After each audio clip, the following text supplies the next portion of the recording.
Welcome आपका assessment jobs and welfare channel में। तो आज बात करेंगे एसएससी की नई भर्ती और ये है एसएससी सीजीएल। पूरी जानकारी के लिए इस वीडियो को अंत तक देखिएगा, जिसमें कि हम डिटेल्स नोटिफिकेशन के माध्यम से जानेंगे कि इस वैकेंसीज़ के लिए क्या क्या एलिजिबिलिटी है, क्या क्या योग्यताएँ रखी गई है।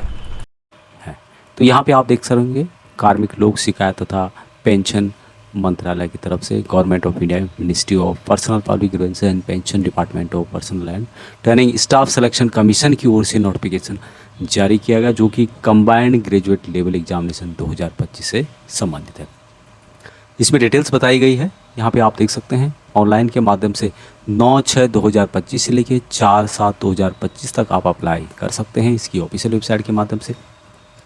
Last date and time for receipt of online application, तो 4/7/2025 यानी कि 4 जुलाई 2025 तक आप अप्लाई कर सकते हैं। फीस वगैरह 5/7/2025 तक जमा कर सकते हैं। हालांकि पूर्व सैनिकों के लिए यहाँ पर वैकेंसी में कोई भी एप्लीकेशन फीस नहीं है। Date of window for application for correction including online payment 9/7/2025 से लेके 11/7/2025 तक आप एप्लीकेशन में कुछ करेक्शन करना है तो कर सकते हैं। टेंटेटिव शेड्यूल जो कि टायर 1 कंप्यूटर बेस्ड एग्जामिनेशन 13 अगस्त से लेकर 30 अगस्त 2025 तक होगा। उसके अलावा tentative schedule of tier 2 computer based examination दिसंबर 2025 में होगा। उसके अलावा toll free helpline number to called in case of difficulty in filling of the application, तो इसके बारे में यहाँ पे नंबर भी दिया गया है 18003093 टोल फ्री है, तो इस पर भी आप बात कर सकते हैं। कुछ आपकी क्वारीज है एप्लीकेशन फॉर्म से रिलेटेड। अब यहाँ पर वैकेंसीज कितनी है आगे बताऊंगा। यहाँ पर ये जो ग्रुप है बी और सी ग्रुप की है, लेकिन पूर्व सैनिकों के लिए जो भी वैकेंसीज होती है ग्रुप सी के अंतर्गत रिजर्वेशन दिया जाता है। अभी ग्रुप सी लेवल होता है 5 और 4 में, जिसमें कि यदि 5 लेवल की बात करें तो 29,200 से लेकर 92,300 रुपये तक दिया जाता है, जिसमें कि ऑडिटर होते हैं।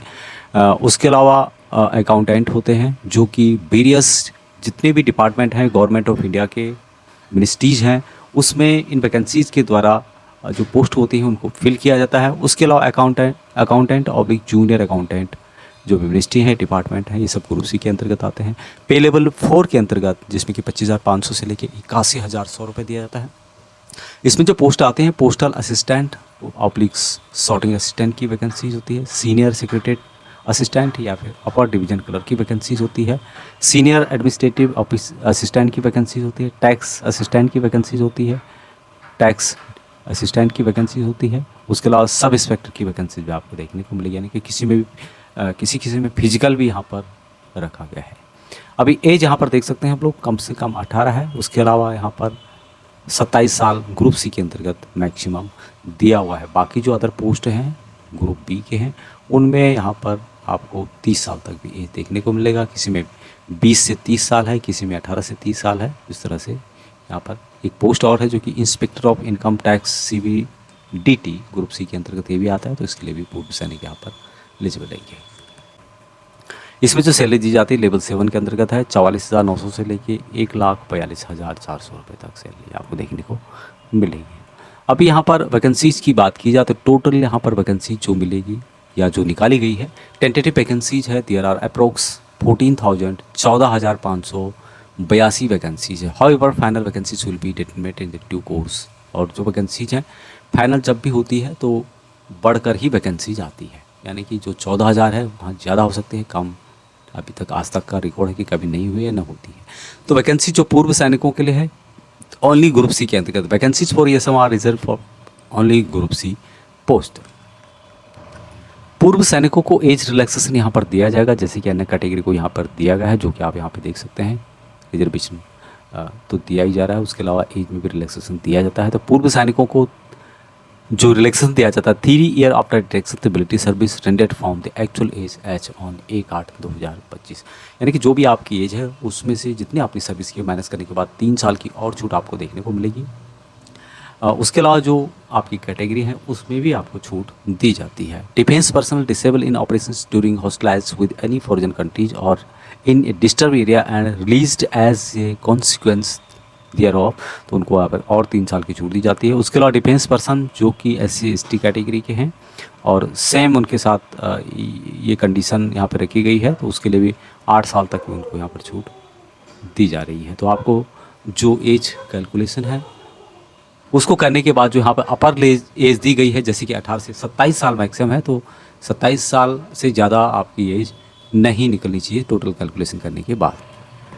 अभी जो भी असेसमेंट है जो मैट्रिक पास है, ये matriculation assessment which include an assessment who has obtained Indian army certificate of education on corresponding certificate in the navy और एयरफोर्स, यानी कि जो मैट्रिक पास हैं और जिनके पास डिफेंस का दिया हुआ इंडियन आर्मी स्पेशल सर्टिफिकेट है, इक्विवेलेंट एयरफोर्स और नेवी वालों को भी दिया है, जिन्होंने कम से कम 15 साल सर्विस की है, उनको यहाँ पर जो भी ग्रेजुएशन वाली पोस्ट है ग्रुप सी के अंतर्गत उसके लिए आप एलिजिबल रहेंगे। उसके अलावा एक्स रूट बोर्ड आउट और relieved on medical ground and granted medical disability pension, वो भी यहाँ पर अप्लाई कर सकते हैं। और भी कुछ जानकारी यहाँ पर दी गई है। अभी वैकेंसीज ग्रेजुएट लेवल की है, तो यहाँ पे बताया भी गया है all the post bachelor degrees from a recognised university और इक्विवेलेंट आपके पास होना चाहिए। तो जैसे ही मैंने बताया था कि जो भी डिफेंस के पर्सन हैं जिन्होंने मैट्रिक पास किया है और जिसके पास डिफेंस का दिया हुआ सर्टिफिकेट है ग्रेजुएशन वाला, उसके बेस पे आप यहाँ पर अप्लाई कर सकते हैं।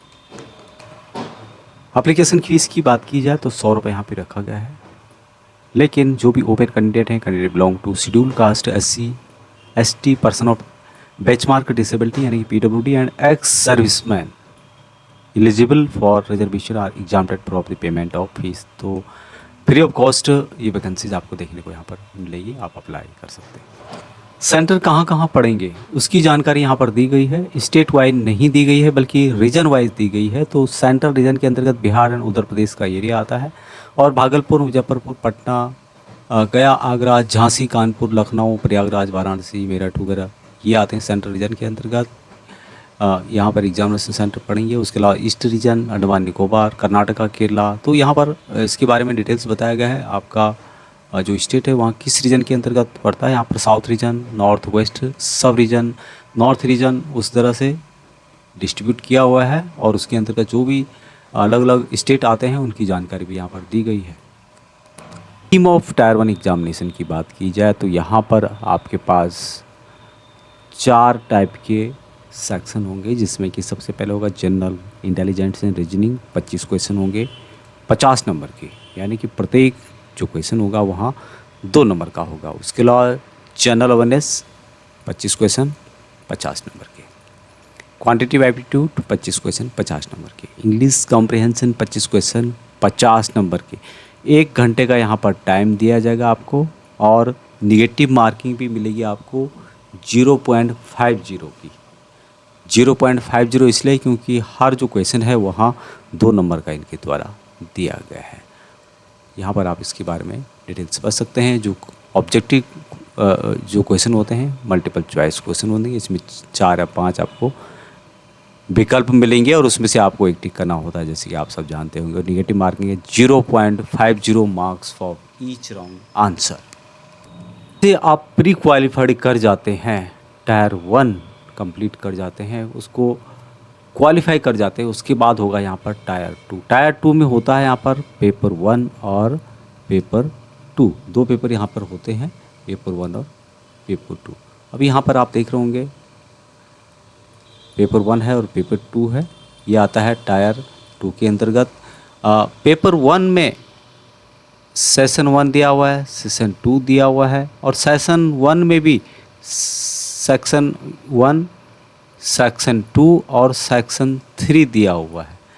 ये सबसे इम्पोर्टेंट है यहाँ पर, ये जो सेक्शन है दोनों के दोनों, ये है यहाँ पर सबसे ज़्यादा इम्पोर्टेंट। मैथमेटिकल एबिलिटी 30 क्वेश्चन आएंगे, 3 नंबर एक क्वेश्चन के लिए दिए जाएंगे आपको। और रीजनिंग एंड इंटेलिजेंस 30 क्वेश्चन आएंगे, 3 नंबर प्रत्येक के लिए दिए जाएंगे। 180 नंबर का होगा, टोटल क्वेश्चन होंगे 60।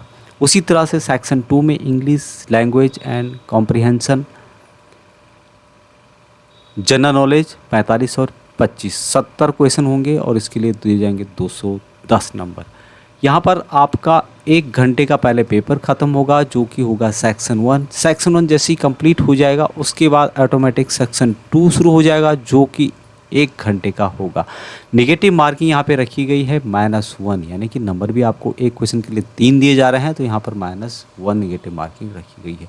उसके बाद होगा आपका यहाँ पर सेक्शन 2 में कंप्यूटर नॉलेज, ये होगा 15 मिनट का। तो 2 घंटा 15 मिनट आपको एक ही क्वेश्चन के लिए उसी समय, उसी टाइम, उसी दिन एक ही टेबल पर बैठना है और तभी आपको यहाँ पर मतलब सॉल्व करना होगा। और दूसरा है सेशन 2 जो कि डाटा एंट्री स्पीड टेस्ट होता है। तो ये दोनों है क्वालिफाइड नेचर के, और मेन जो होता है सबसे इम्पोर्टेंट है ये है आपका mathematical, reasoning, general intelligence, English से रिलेटेड और जनरल अवेयरनेस से रिलेटेड। ये जो सेक्शन 1 है और सेक्शन 2 है, ये ही सबसे ज़्यादा इम्पोर्टेंट होता है सिलेक्शन के लिए। पर पेपर 2 है स्टैटिक्स, ये सभी के लिए नहीं है, ये स्टैटिक है, ये कुछ के लिए होता है जो कि स्पेसिफिक होते हैं।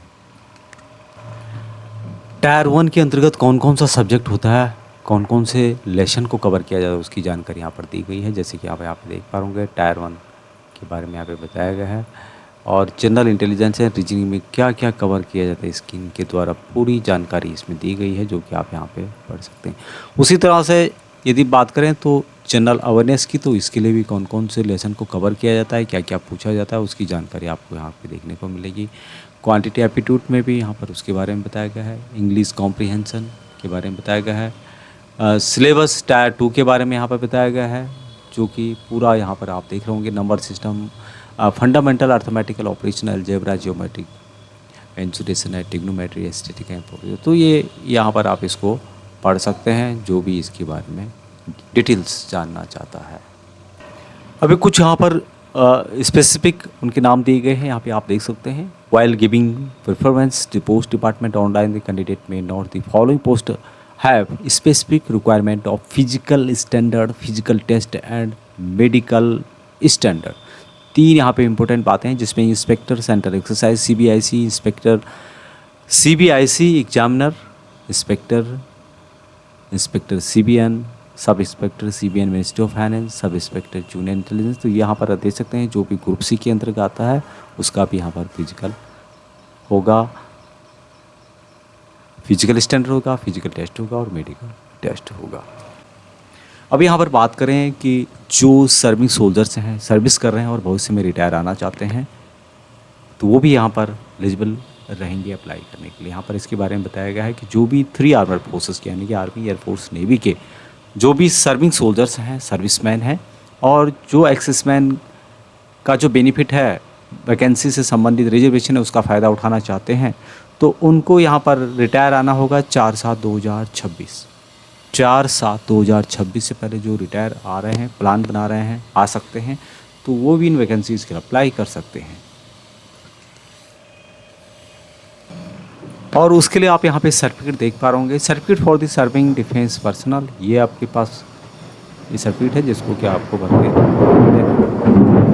कुछ नंबर यहाँ पे दिए गए हैं। कैंडिडेट में contact following helpline for clarification if any respect of filling submission application and computer based examination के बारे में आप कुछ पूछना चाहते हैं, या कंप्यूटर ऑनलाइन से रिलेटेड कुछ प्रॉब्लम आ रही है, तो ये अलग अलग हेडक्वार्टर्स हैं, रीजन वाइज दिए गए हैं, तो उनसे भी आप वार्तालाप कर सकते हैं, अपने डाउट को क्लियर कर सकते हैं। अप्लाई करने के लिए आप इसकी ऑफिशियल वेबसाइट https://ssc.gov.in के माध्यम से अप्लाई कर सकते हैं। इसका जो ऑफिशियल वेबसाइट है, इसका नोटिफिकेशन चाहिए तो मुझे कमेंट बॉक्स में कमेंट करें, मैं आपको प्रोवाइड कर रहा हूँ। अभी तक इतना ही। जय हिंद।